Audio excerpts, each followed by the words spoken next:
jokes are over. The problem. I think it's clear to many of us that Washington State students are not gaining the critical math skills that they should have. That's certainly true from my viewpoint here at UW. For many of us, the problems began, those of us with children, began with our children. For many of us, we look at their textbooks and we see that they are, many of them, if not most of them, are quite weak. Many of them, especially the integrated math textbooks, skip around subjects, go one subject to another, one subtopic to another, without ensuring that students have mastered key topics. Others have few, if any, equations in them, and students are required to discover the equations on their own. Many are written in a way that the parents look at these books and they can't understand them. They can't help their children. And just as bad, a lot of them lack the ability to allow children to learn the material by themselves, reading the textbook.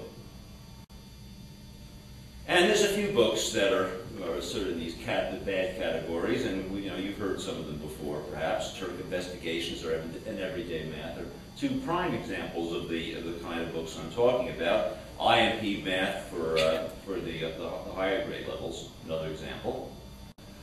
Now, unfortunately, inadequate math preparation follows students through the school. Many of them are completing high school without a basic competency in essentially basic calculations, or division, using fractions. Many of them get to college without the ability to deal with them.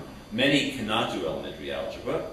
Many, perhaps most, don't have the ability to apply simple math to real-life problems.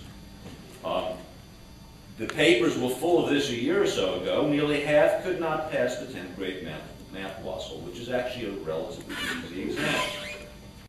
And the symptoms of these problems have been spreading. Private tutoring has increased by over 300% in the last decade. That's bad in itself, but it's also bad that the wealthier parents are able to give this to their students, their children, while other parents cannot.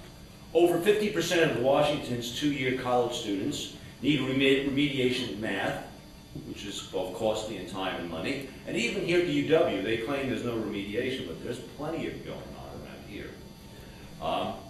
Recently, over 60 professors signed a letter to the legislature attesting to the fact that there's declining math skills.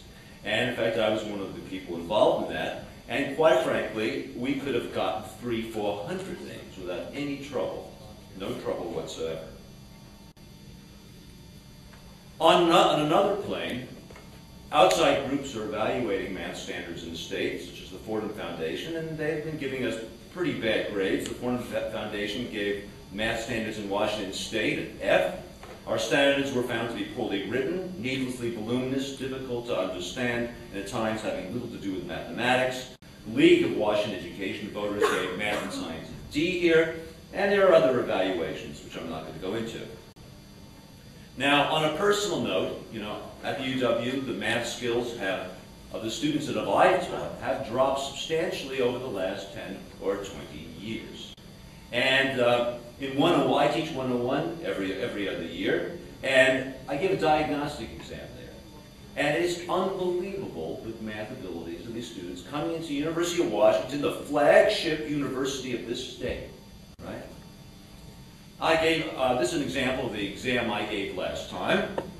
And difficult problems, you can see like 1 over 0.1, what is that? Only 70% could figure that one out. Most of them, have trouble with scientific notation. This is a number, you can't see it, F, scientific notation, only 37% could do it. Only 45% knew that 2 to the minus 2 is 1/4. Only 64% knew what a cosine was. And I gave this very simple algebraic equation that said solve for x. Only 14% could do that. Okay, this is in the state's flagship university. I mean, this is really, really